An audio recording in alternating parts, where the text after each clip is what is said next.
Oh my god, that's amazing. Hello, everyone. Welcome to the Squadcast. The squad, for fuck's sake. Okay, so, because we're the G.A.H squad, and it's a podcast, Pep up the crew. it's going to be a squadcast. So, who are you? Mike. And who are you? Mike, No, you're not. Dave.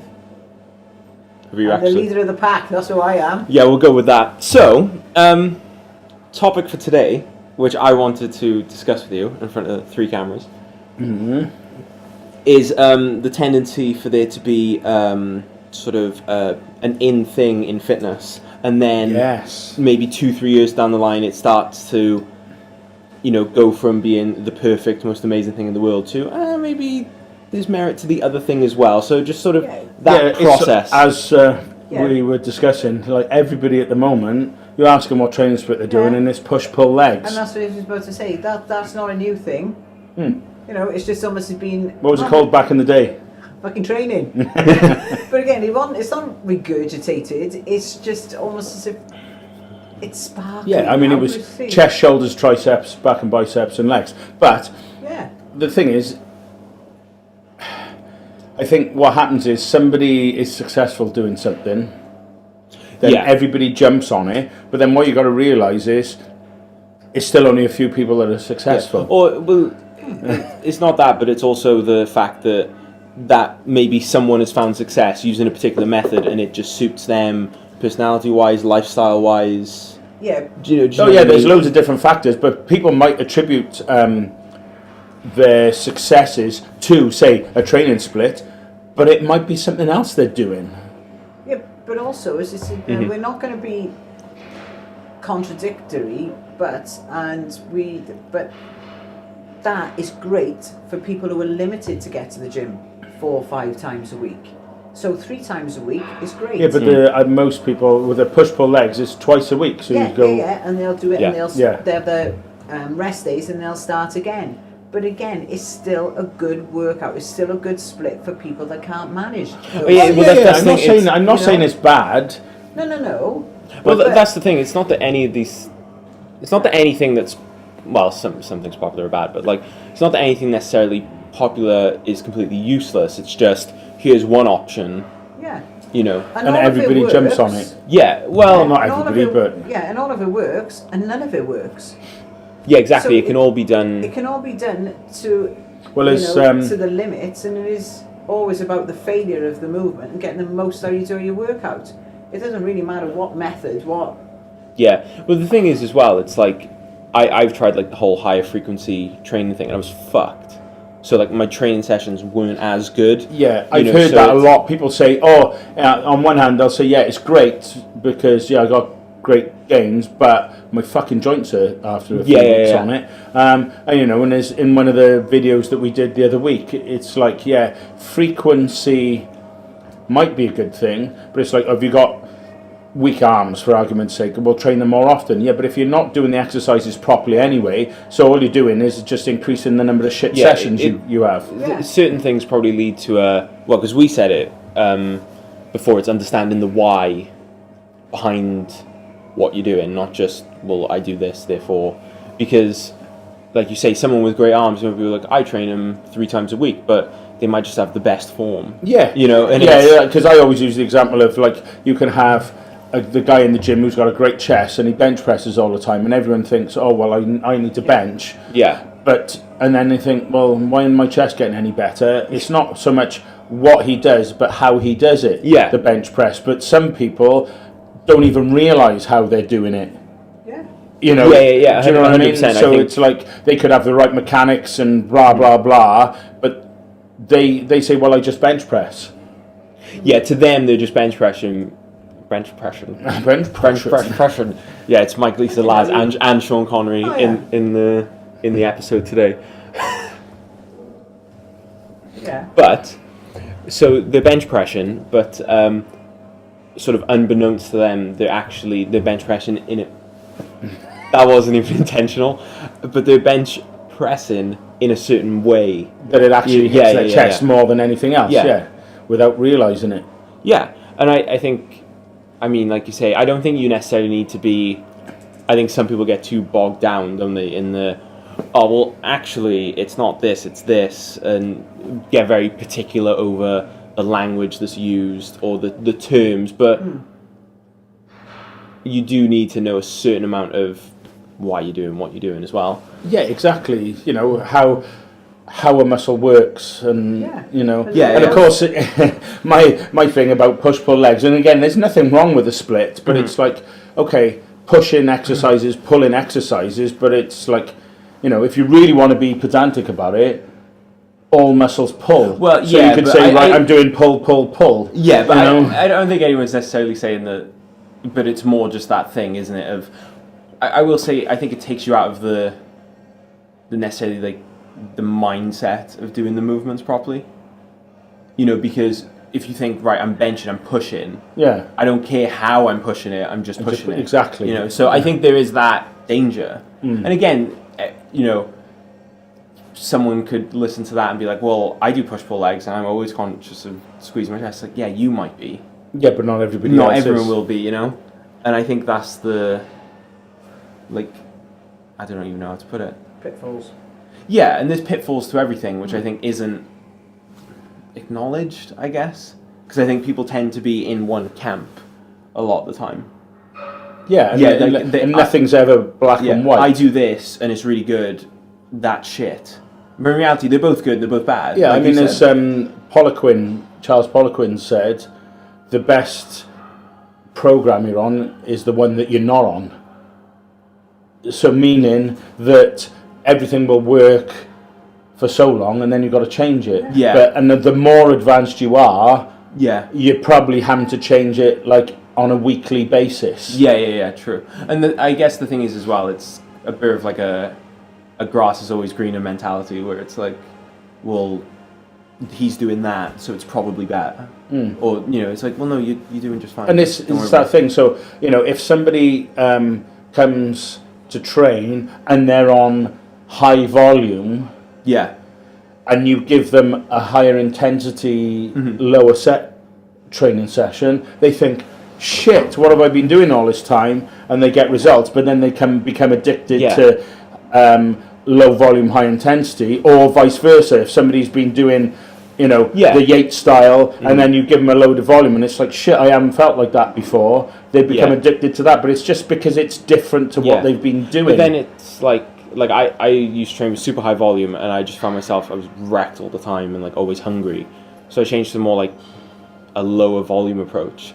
And after a couple of weeks, I was like, fuck this, my joints hurt too much, it's just not, this isn't working right now, so you switch back. And so it's knowing that point, that's the secret of it, is knowing the point of when to change.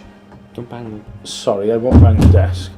You just bang. It's when to change. But you just banged the desk. Yeah, but just to show why you were banging the desk. But it's that thing of knowing when to change, or when a particular training method is going to suit you at a particular time. The thing is, so as you say, it's longevity, but not just longevity on you being in the gym, it's the longevity of the exercises and everything else. And as you say, going on to the push-pull legs, it has been going for such a long time. But as you say, it's varying at the moment, but people will find change. They always will, because if they don't, they will become stagnant. And I suppose that... So you've got to find progression in whatever method you can find it. And if push-pull legs works this week, this month, it won't work for 6 months. Yeah, I think the thing is like anything in it, there's like, well, we said about it, like the diminishing returns to things. The first time you do something, it's fucking amazing, but then just the fact of doing the same thing over time, you know. With a lot of things, even with the progressive overload, that's quite good at the moment, or sorry, quite big at the moment. Again, things will give up before the book, i.e. your joints, your will to live, all those sort of things. People love it, great, okay, that's great, but keep moving things around. Yeah, I think, I mean, I think over the years that we've been training people, we realise that at the end of the day, if you can get somebody to work that little bit harder than they're used to, they're going to progress. And I think that's what progressive overload does. It really is. But you've got to be careful to like, oh, well, I did one more rep on a particular exercise than I did last week. But yeah, was your range of motion exactly the same? You know, and as well, there's the pause in between it, between reps, and you know the thing is, conversation you're having in the gym with your pals, how well you're doing. Again, all that is adding to rest time, which is giving you more ability to 100%, perform and improve. But then it leads to like that thing, doesn't it? Of right, okay, well I need to get 6 reps, so there's 4. Yeah, a couple of breaths. Right, there's 5. And there's 6. Yeah. You know, it's just that thing, isn't it? Of where is but how do you get those 6 up? Yeah, exactly. You know, if your form isn't, is absolutely perfect and your 2 is absolutely shite. I think that's the problem. It leads to poor performance, which can lead to injury and blah blah blah. So I think the main thing is, as long as you go, and like I say, it's not every set of every exercise, but as long as you go to failure somewhere in the training session, that's the trigger that you want.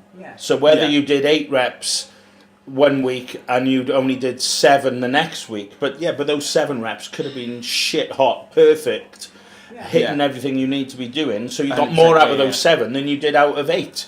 So totally.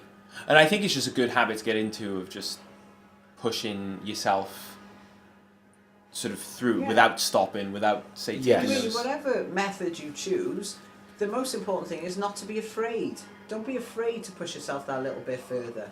And I mean, I would probably say that's where, no doubt you would as well, how many clients say they'd rather do legs with us because they know they won't push themselves as hard.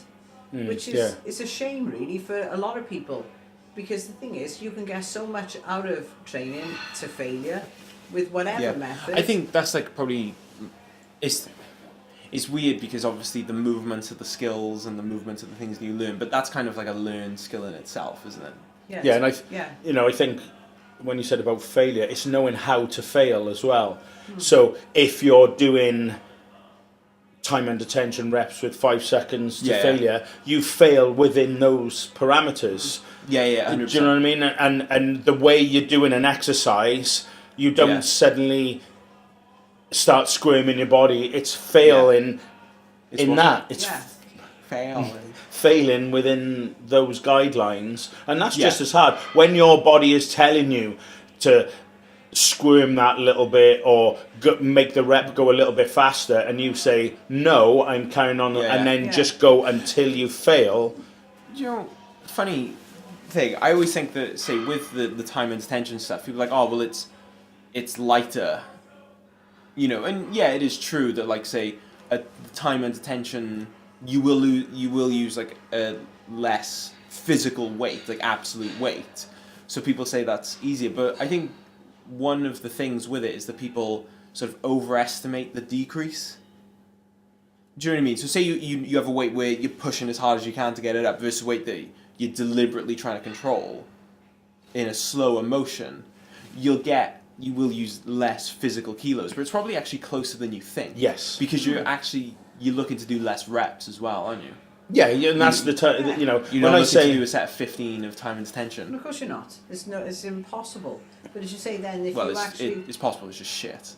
Yeah. Like, you know. But you're not going to do it for the full 5 second down, 5 second up. But of course the thing is, it's the manner that you do it, and you'll probably find, because you're going a little bit slower, you're a far more controlled movement. So actually, more of that weight is on the muscle group that you're using, rather than on everything else. So actually, it may be less on the bar.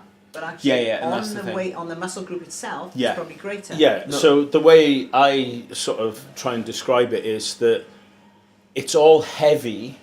Everything is as heavy as you can go, but within the parameters of what you're trying to do. So if I said do 100 reps non-stop, I know that's, you know, probably not going to be the case unless it's a rest pause set. But if I said to somebody, right, let's do 100 reps non-stop, I'd want to be, when they're in the 90s, it's going to be fucking hard and might not get to 100. We left the 90s a while ago. It's like 2019 now. Shut up. I'm on a roll. But then if I took the same weight as that and said to somebody, do 10 reps and stop, well, that's going to be light as shit. Yeah. Do you see what I mean? So it's like we go as heavy as we possibly can within the parameters of how many reps, what rep speed we're doing, and you know. Yes. Quite simple, really. Well. Yeah, so really, back to the actual question in point, what do we think of things coming and going then? It's all, the thing is, it's never, like, people repackage shit. Like we said, push-pull legs has been around, you know, those training splits, you know, it's been around for a long time. Just people repackage shit, give it a couple of letters and numbers, so it sounds good. Yeah. And it sells then, you know. But I think, I think things come into favour and things go out of favour. Yes. But what should happen in the more perfect world is nothing's ever up here and nothing's ever down there. It's just all right. This all works. Yes. This all works. Just and I don't know whether, you know, because obviously, I mean, you train shitloads of people, you know, over the years we both have. But would you agree that personalities come into it? So, like, if somebody's a certain type of personality, they'll favour more volume type of work, but some people are more intense as a person anyway. So, would you say, the personality comes into it? Yeah, absolutely right, and it's how willing they are. Yes. How willing they are to allow themselves to go that little bit further, and some will put I wouldn't say goals, restrictions on themselves by numbers that they feel, well, that's their limit, and you say that's their failure. Well, actually, I know full well you can get at least another 10 to 12 reps out of that. Yeah, so I think the weight is not appropriate for you, but they think that's failure. Yeah, and that's the thing. I think wherever anybody is on the spectrum, whether they're a complete beginner or Olympia level, it's about making them work that little bit harder. But you wouldn't necessarily give the beginner the Olympia level training session, but it's just slowly making that person, one, believe they can do it. That's 100%. That's all I always because say. you can't be with them No. every session that they have. No, well, and apart from a couple of people. but there's nothing more rewarding, as you say, that then when they do start and they say that they want to do legs with you every week, that then they feel accomplished by training legs on their own and getting the same, not just amount of work or workload, but the same feeling, the same passion for it when they're on their own. I mean, that's the best. Yeah. And that doesn't matter what muscle group it is, and that doesn't matter what method they use. So, and there's Emma. Miss, I have a question. So, like, because people always say about progression and things like that, do you almost look at it as like there's progression in how hard you work? Do you try and like see that through other people and see it in yourself? As you know, as you work with people, is it like do you sort of keep almost like a mental check on? Got to, because as you say, really, when you're first starting with clients, it's almost like the honeymoon phase, and they think that they're really. They think they're nice. Oh no, they never think that. That's over and done with in about half an hour.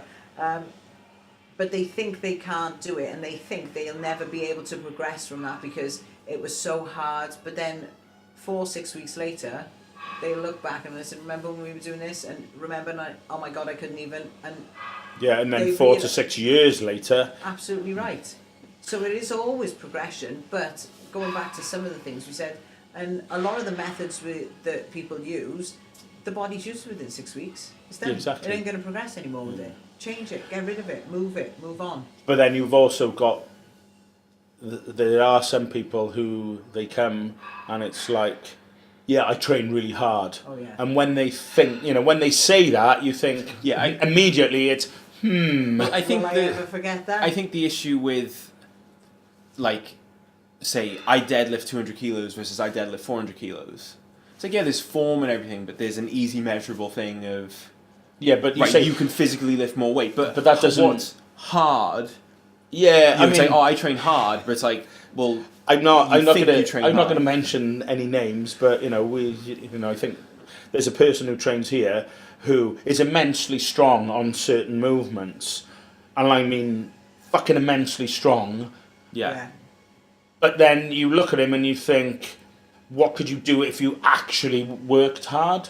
Yeah. You know, true. and then he's not so good on certain movements. Yeah. So it's like that Yeah. being able to shift a shitload of weight but that's doesn't where, equate hard work. No, true, but that's the thing, where it's then vague his versus... progression wouldn't be to progress on the things he's good at, it's progress on the things he's not good at. Yeah, but also you could, say, half that working weight on those movements that you're fucking good at, and let's put some work in, and then I bet you that would be an eye-opener as well. Yeah, but we know that's happened with others. Oh, yeah, exactly. Yeah. But I think that's the thing, isn't it? It's like, right, my car can go 100 miles an hour. It's like, well, my car can go 150 miles an hour. It's like, well, yeah, that one's quicker. You know, but also there's no definite measurement of working hard. I know this is totally different than training. Remember when we all went on that driving? I didn't. Day? Yeah, you came with us, but I was like 16. watched. Yeah. So, but remember, there was all these supercars, and we were driving the Caterhams. And the guy said to me when I was in the car, they'll beat you on the straights and whatever because they're more powerful. Yeah, but those people couldn't drive for shit. So, I've done a few driving courses. No, but I've done a few driving. Yeah, but I've passed my test. But as you say though, I had a lower powered car. Yeah, but I drove faster than they did. Yeah, but you drove it not to its limit, but really. In the best way it could be. Yeah, so you might have a powerful car, but you may only be driving it to half the capacity. Yeah, I suppose if you're... if you drive like Bell End, there's a good chance you're going to go fast. Yeah, well, no, I mean, if you can't go 100 miles an hour, but, like, you only drive it at 70, and then you have another car that can go 90, but it's driving 80, it's like, it's going to go quicker. Yeah, exactly. Yeah. Dad. Yeah. No, but you're right. Yeah. Yeah, good. Mind you, I think we should get into CrossFit. What do you think? No. Well, I think it's intense exercise, which is good. The particulars. I'm sure there's the thing is I'm not down to do clean and jerks for reps. No. And like I've done a CrossFit workout, and my wrists were shot after it for like days. No, yeah, might be why I have wrist issues. I mean, but but it was good in that I was fucked after it, and I was sweating, and I was like physically fucked. But like, it's the particulars. The best people in the world at CrossFit are obviously going to be. It's like anything, isn't it? The best football players are going to be, better than the people who are playing Sunday League football. Yeah, so, true. But like, back in the day, I trained for a bit with guys in the Welsh Olympic lifting squad. Yeah. And there's a reason why they only do 3 reps at the most on certain that's exercises. The thing. It's like, I mean, I've looked at some, and I'm just like, I wouldn't do that. And then it's like, because I don't want to do a snatch for 12 reps or for as many. And like, no, I'm alright. I'll keep my shoulders. Yeah. But I mean, if you're really good at it, you probably could. But obviously, it's hard to maintain good form with those types of exercises. Yeah, exactly. There's too many things that go wrong. But when for bodybuilding, if you're on a leg press or a leg extension, or even a squat, if you're good at squatting, it's down to the person's ability, isn't it? It's like anything. And the person, whether they're willing. But to say really, CrossFit again is very shite. No, it isn't. It's a very good way of burning fat if you know what you're doing. If you don't, it's an awful, awful thing, and hence why there's always a physio on hand. I think the thing is, it's like you said, like if you're doing HIIT on a fucking what's it called? Bike. Like a spin bike or bike. One of those sorts of things. Yeah. It's really hard to fucking hurt yourself on that. Yes. And it's a fairly easy skill to learn. Whereas, like you say, Olympic lifters, literally, they try and perfect those techniques. Or it's the classic thing, isn't it? HIIT is really good. So somebody that hasn't run since they've been in school, I go on the track and do some sprints. What's the fucking first thing they do? Pull the hamstring. because they're not fucking used to it. You know, do shit. Or 'cause they didn't warm up. Well, yeah, you know, but they do stupid shit because they're not used to those exercises. Well, do stuff that you can do. I did that once. What's that? Yeah, I actually... Once. Once. For how far? I'll do that again. I think the thing of, like, using circuit style and using weight bearing activity in a circuit style is cool. But like I said, like I think the one I did had, was it power cleans or something? Yeah. And it was like, nah. Like you say, it was good and it was a good session. But like you say, my back hurt, my wrist hurt, everything fucking hurt after it. So it was like, I wouldn't do those movements in that style. Yeah, but it would be like a bodybuilder thinking, oh, I know, I'm going to try powerlifting for a few weeks to get my strength up. And you say doing your 1 rep maxes on bench, squat and deadlift is a totally different thing than doing sets of 8 to 12. Yeah, but then I think, like say, it's picking the right exercise for it, because I think doing high rep sets on, I don't know, fucking overhead press or is a lot different to do it on a snatch. Somebody said to me the other day, and it was just like to shake my head and bite my lip. It's like, oh, my 1 rep max on leg press. It's like, what the fuck? What's he doing? What the fuck are you doing a 1 rep max on a leg press for? Just hit a 10 either side to make sure you do it. No, but people don't realise that 10s, 5s, 15s don't fit on a leg press. No. It's only 20s and 25 It's the only thing that fits on plus. Yeah, but that's the thing. It's like your 1 rep max lateral raise. It's like, no, you don't have a 1 rep max lateral raise. You have a 1 rep max shrugger raise. Like, yeah, exactly. Do you know what I mean? Yeah.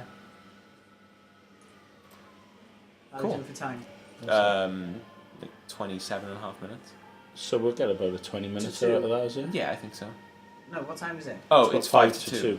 Oh, 5 to 2. 5 to 2. 5 to 2. I see you've had it to 2. Cool.